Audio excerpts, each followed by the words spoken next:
Con ustedes, Joel de los Santos.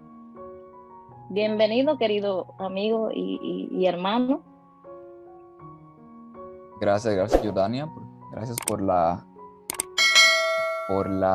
bienvenida tan calurosa. Feliz martes de creación, mis queridos hermanos. feliz cuarto día de la creación de Dios. Gracias, Jordania, por esa interesantísima bienvenida. Como ya lo dijo, mi nombre es Joel de los Santos, pertenezco a la Iglesia Hispana de Newark. Creo que esta es la primera vez, Jordania, que me invitan, ¿verdad? Sí, es la primera vez. ¿O la segunda? La primera. La primera, ok, perfecto. Esa es la primera vez. Espero que sea la primera de muchas, si Dios lo permite. Amén, amén.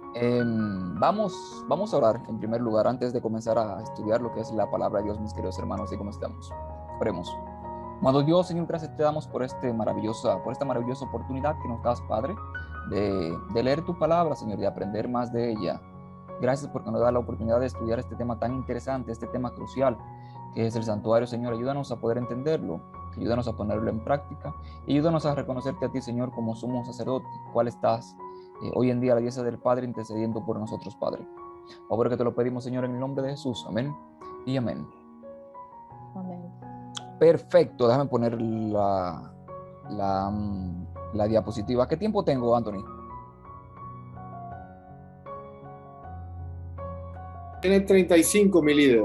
Ok, vamos a ver hasta dónde llegamos en 35. Perfecto. He titulado este estudio, lo he dividido en ocho presentaciones, claro está, como es el 4 en este mes y 4 en el mes que viene. Le he titulado El Camino a la Salvación. ¿Por qué le he titulado El Camino a la Salvación? Bueno, por muchísimas cosas.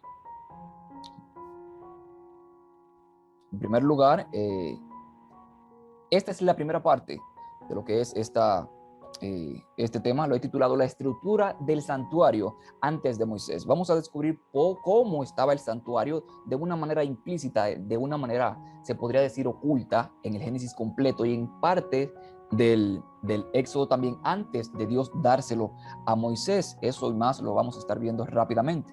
Esta es una de las citas, esta es mi cita favorita del libro de Primeros Escritos, de Espíritu de Profecía. Voy a leer solamente algunas partes para darle rápido, para ver hasta dónde llegamos. Nos dice de la siguiente manera: son muchas preciosas verdades las que contienen la palabra de Dios, pero es la verdad presente lo que el rebaño necesita. Pero los temas como el santuario, en relación con los 2300 días de Daniel 8:14, los mandamientos de Dios y la fe de Jesús son perfectamente adecuados para explicar el movimiento adventista pasado, y el cual muestra nuestra posición actual, establecer la fe de los que dudan y dar certidumbre al glorioso futuro. Aquí nos dice que tenemos que conocer la verdad presente, porque es la verdad presente lo que el rebaño necesita. Pero más aparte, en otra cita que se encuentra en Joya de los Testimonios, tomo 2, página 312, nos dice que muchos de los que profesan conocer la verdad presente no saben lo que creen, mis queridos hermanos. El pueblo de Dios debería comprender claramente el asunto del santuario. Conflicto de los siglos, página 542. La página 543 nos dice que el santuario celestial es el centro mismo de la obra de Cristo en favor de los hombres. La correcta comprensión del ministerio del santuario celestial es el fundamento de nuestra fe. No es solamente el santuario, sino la correcta comprensión de él mismo, que es el fundamento de nuestra fe, mis queridos hermanos. Es de extrema importancia investigar este tema a fondo y ser capaces de dar razón a quien pregunte por esta esperanza que tenemos, mis queridos hermanos. Pero para poder entender el santuario a profundidad, tenemos que ir a profundidad en primer lugar al Génesis, porque el santuario que vemos en Éxodo en adelante es una continuación o un conglomerado de puntos básicos, se podría decir, del santuario que se encontraban en el libro de Génesis. Sabemos que Génesis capítulo 1, 2, vemos la creación perfecta, que Dios la hizo, no había pecado, pero en el capítulo 3 comienza la desobediencia, la enemistad contra la mujer, Génesis 3:15, contra la serpiente, y por ende, como ya habían pecado, necesitaban algo o alguien que muriera por ellos en primer lugar, porque la paga del pecado es la muerte. Luego en el mismo capítulo vemos la expulsión del huerto de Adán y Eva, y nos dice que Dios y Jehová hizo al hombre y a la mujer túnicas de pieles y los vistió. En primer lugar, aquí vemos el primer sacrificio por el pecado de la raza humana, lo vemos aquí. Muchos dirán, bueno, pero aquí no dice que Dios mató un cordero ni nada por el estilo, solamente nos dice que hizo a la mujer túnicas de pieles y los vistió. Bueno, en primer lugar, para poder perdonar a Adán y Eva, se necesitó la sangre de un cordero, porque no es con la túnica de los animales que se perdona.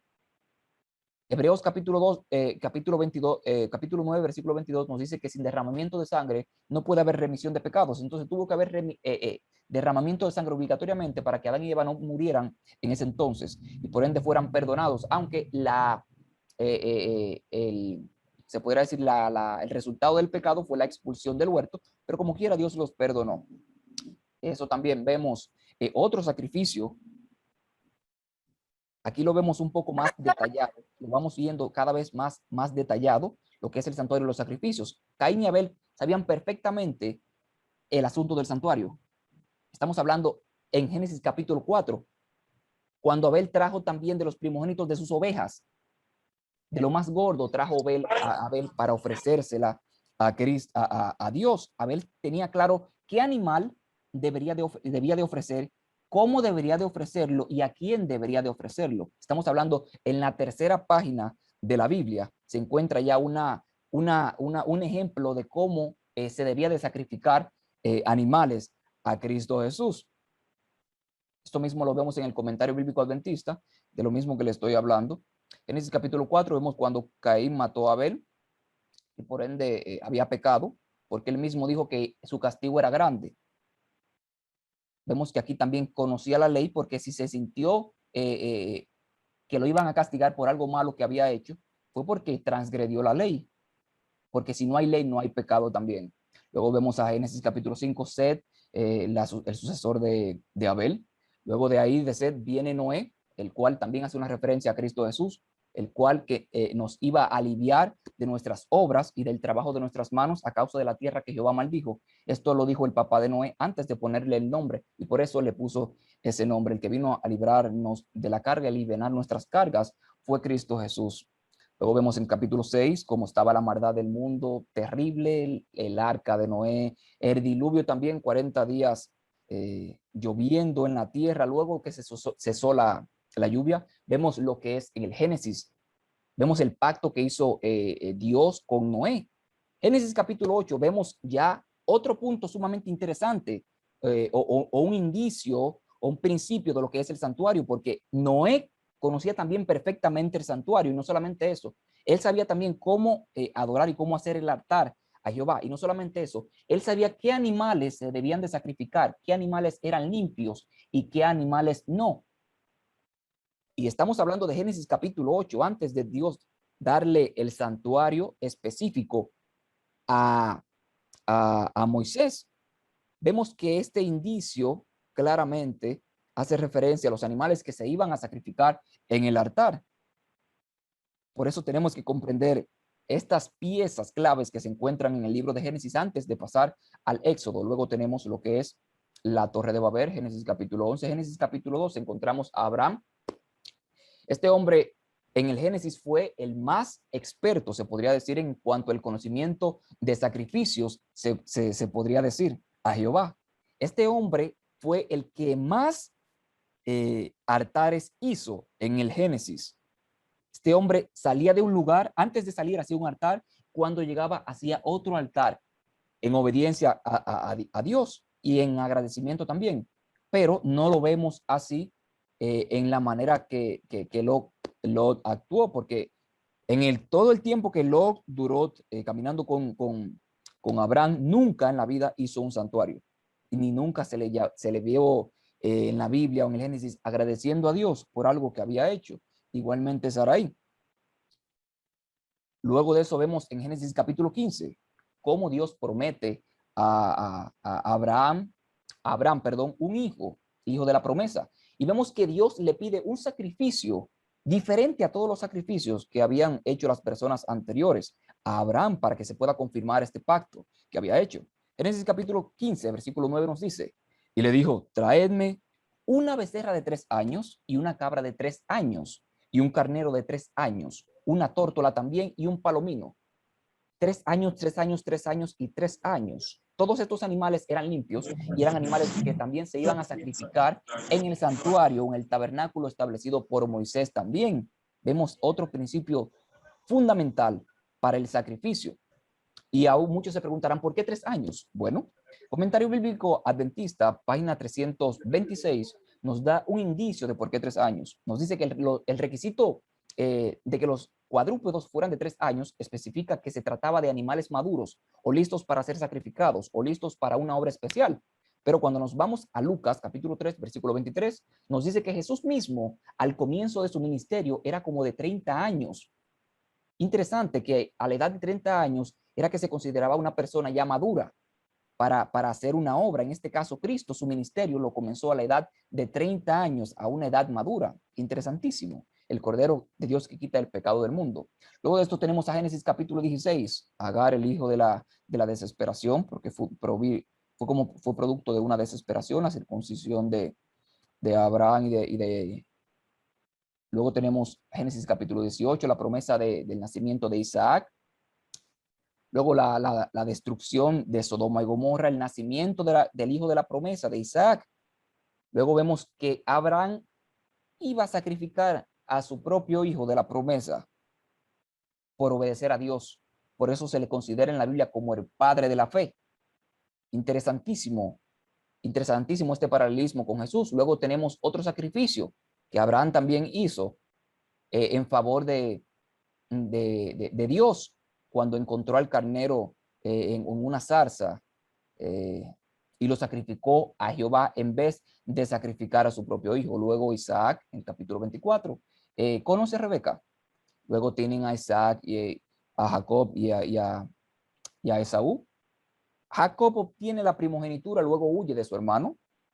Vemos que en el camino se recotó de una piedra y tuvo un sueño muy interesante, que este sueño tiene mucho que ver con el santuario o con el tabernáculo como estaba elaborado adentro. Todo eso lo vamos a ver en el segundo apartado de este estudio. Luego de esto tenemos a Jacob en la casa de su suegro Labán, de su pariente Labán, en la cual se casó con Lea y con Raquel y también tuvo descendencia con sus siervas también. Aquí vemos que aquí comenzó ya a formarse lo que es la familia de Jacob. La parte de las 12 tribus de Jacob, aquí la podemos encontrar, no estaban totalmente completas y establecidas así, pero ya tenemos indicio de lo que es la familia de Jacob y demás. Luego de esto, de que Jacob huye de Labán, también hace sacrificio a Dios.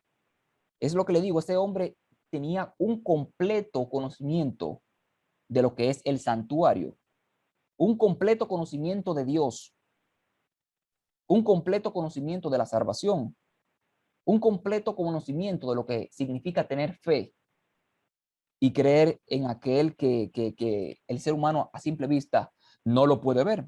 Luego de esto tenemos la angustia de Jacob cuando luchó con el ángel y le cambió el nombre por Israel. Luego vemos que tuvo que huir de Betel porque tuvo Rubén Simeón y Leví tuvieron un problema ahí por lo que le sucedió a Dina, su hermana, y con todo y eso, Abraham, vemos que en el capítulo 35 de Génesis, edificó un altar allí a Jehová, a pesar de la tribulación y de la masacre que habían hecho sus hijos. Edificó un altar a Jehová, a pesar de las pruebas, mis queridos hermanos. Un hombre con un conocimiento tremendo de Jehová. Génesis capítulo 35 encontramos lo que es Raquel, la muerte de Raquel y el nacimiento de Benjamín. Aquí se completan lo que es 10 de las 12 tribus de Jacob. Luego de esto tenemos la historia de José, cuando es vendido por sus hermanos. José, un un simbolismo, se podría decir, de Jesús. Jesús también fue vendido por sus discípulos. Fue vendido por su discípulo Judas y fue traicionado y fue también negado por Pedro, otro discípulo, que era considerado como sus hermanos. También fue vendido por 20 piezas de plata. Jesús fue vendido por 30, creo que fue también. Vendido como esclavo. Y no solamente eso, para aclarar lo que les estoy diciendo, el mismo José confirma lo que les estoy diciendo. Cuando él se juntó con sus hermanos, que ya sus hermanos se reconocieron que él era el rey de Egipto, miren lo que le dice José a sus hermanos. Ahora pues no os entristezcáis, ni os pese de haberme vendido acá, porque para preservación de vida me envió Dios delante de vosotros. ¿A quién fue que Dios envió para preservar la vida de la humanidad? Juan 3:16. Y Dios me envió delante de vosotros para preservaros prosperidad sobre la tierra y para daros vida por medio de gran liberación. Interesantísimo. Aquí José también se compara con el ángel que se encuentra en Daniel capítulo 12, versículo 1, o mejor conocido como Miguel, o mejor conocido como Cristo Jesús, el cual está de parte de su pueblo, cual va a libertar el pueblo de la gran tribulación. El mismo papel juega o jugó José en Egipto. No solamente eso. Libro de Adolescentes nos dice que después que Jesús murió, que resucitó, en el cielo hubo gozo tremendo. Y el mismo gozo lo tuvo Israel, o lo tuvo Jacob, cuando se dio cuenta de que Isaac, su hijo, estaba vivo. José, perdón, su hijo estaba vivo. Interesantísimo paralelismo. Luego de esto, vemos lo que es la descendencia de José. Vemos a Efraín y a Manasés, los cuales Abraham, por profecía de Dios, escogió a los hijos de José y los adquirió como hijos de él.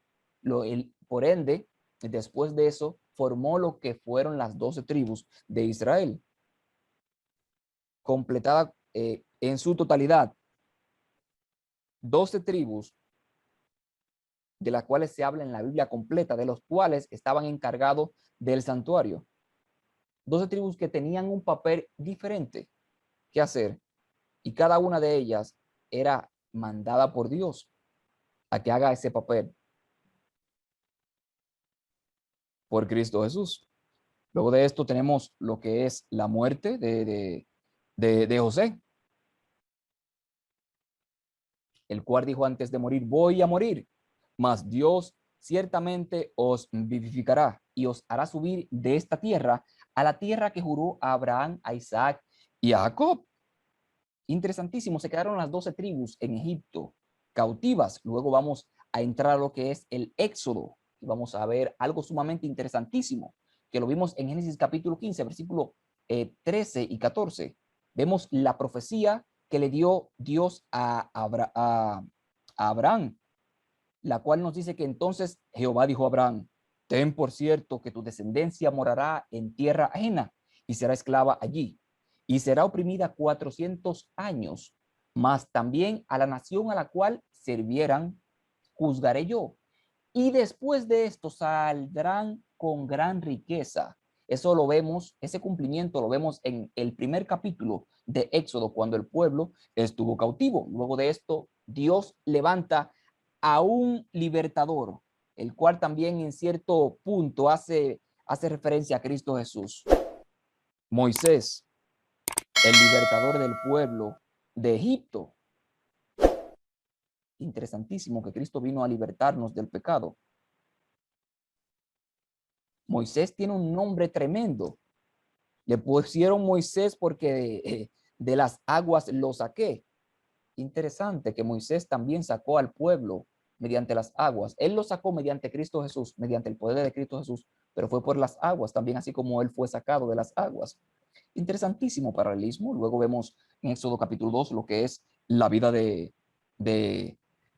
Moisés. Vemos en el capítulo 3 el llamamiento de Moisés, cuando Dios lo llama para que vaya donde Faraón y para que saque de Egipto a mi pueblo, los hijos de Israel. Luego le dijo que tiene que ir porque Jehová iba a estar con él y él tenía que sacar a ese pueblo porque Dios quería que su pueblo ofreciera sacrificio a Jehová de una manera más ordenada, de una manera estable, no de una manera la cual se veía en el Génesis completo, que era de una manera un poco desordenada, se podría decir, porque en cualquier lugar se hacía algo, un altar y así sucesivamente, pero no había una casa para Jehová. Y para eso Dios levantó a Moisés, para que pueda libertar el pueblo y el pueblo pueda servir a Jehová, el cual hizo los cielos, la tierra, la mar y las fuentes de las aguas. Luego de esto, capítulo 4 de Éxodo, vemos cuando Moisés entró a Egipto a hablar con el faraón y reunió a todos los ancianos y demás. Cuando se entró a la presencia de Faraón, le dijo que deja ir a mi pueblo para que me celebre fiestas en el desierto, como Jehová lo había mandado. Pero Faraón, endurecido, al fin no, le respondió: ¿quién es Jehová para que yo oiga su voz y deje ir a Israel? Yo no conozco a Jehová, ni tampoco dejaré ir a Israel. Tremendo. Vemos en el capítulo 7 la segunda vez que Moisés va donde Faraón a pedirle lo mismo. En este caso, eh, echó, echó a Aarón la vara de él que tenía, que esa vara también la vamos a ver en el santuario, en el lugar santísimo, en el arca del pacto, lo que simbolizaba y todo eso. Tampoco quiso dejar ir al pueblo. Luego comenzaron las plagas, la primera plaga del agua en sangre, las ranas, la segunda, la tercera plaga, los piojos, la cuarta plaga que se encuentra en Éxodo capítulo 8, versículo 20 al 32, las moscas, la muerte del ganado, la úlcera maligna. Interesante que estas plagas parecen en cierto aspecto a las plagas de Apocalipsis capítulo 15 y capítulo 16, solo que estas fueron con mezcla de misericordia, porque la tierra entera no se murió. Pero el de Apocalipsis serán sin mezcla de misericordia, mis queridos hermanos, para aquellos que adoren a la mar, a la bestia y a su imagen. Y así, Éxodo capítulo 9, versículo 8, versículo al 12, encontramos la séptima plaga, que fue un granizo terrible, langostas también. En la octava, la novena, una tiniebla terrible. Luego vemos la Pascua antes de la décima plaga, donde tipifica a Cristo Jesús, donde tiene las mismas características de Cristo Jesús. Este animal tenía que ser apartado en el 10 del primer mes. El animal será sin defecto, Cristo Jesús era sin defecto. Era macho, Cristo Jesús era macho.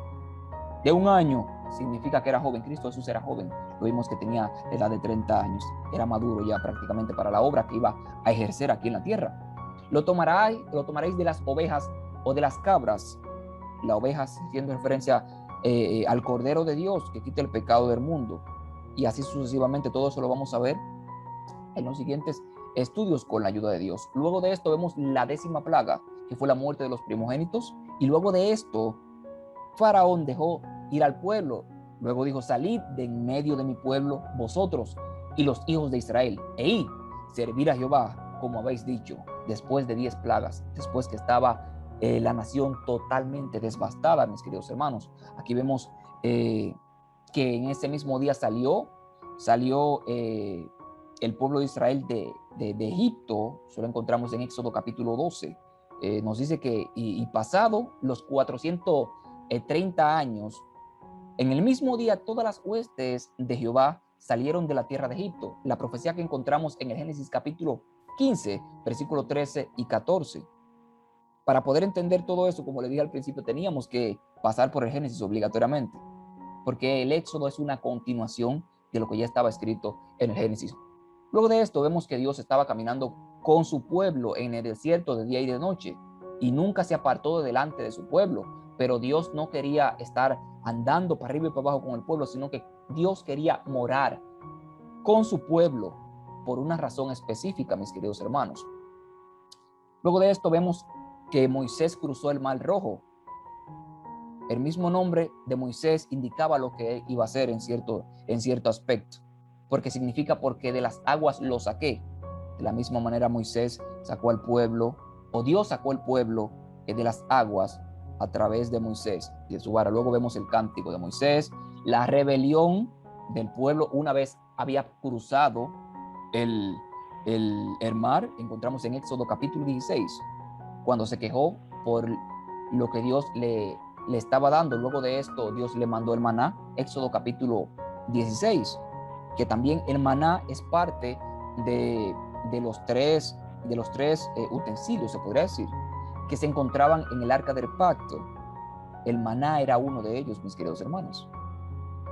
Y no solamente eso, que ya Dios le había dado su ley a su pueblo también, la cual se encontraba en el arca del pacto. Luego del decálogo que Dios le dijo, Dios se lo dio para que lo recuerden, porque ellos ya lo sabían anteriormente.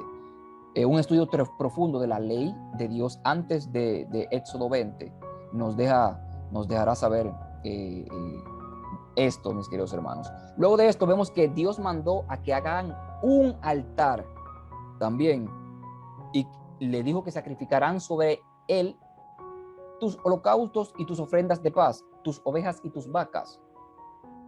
Y en todo lugar yo habitaré, y en todo lugar donde yo hiciere que esté la memoria de mi nombre, vendré a ti y la bendeciré también. No solamente eso, luego de esto vemos lo que es las leyes. Éxodo capítulo 21 hasta el 24, las leyes concernientes a la vida y a la prosperidad. Vemos que también Moisés escribió todas estas palabras de Jehová y levantándose de mañana edificó un altar al pie del monte y 12 columnas según las 12 tribus de Israel que vimos ya en el Génesis. Por eso, para entender por qué estas 12 tribus están formadas ya, había que ir al Génesis. Había que hacer un recuento completo para entender de qué se está tratando todo esto.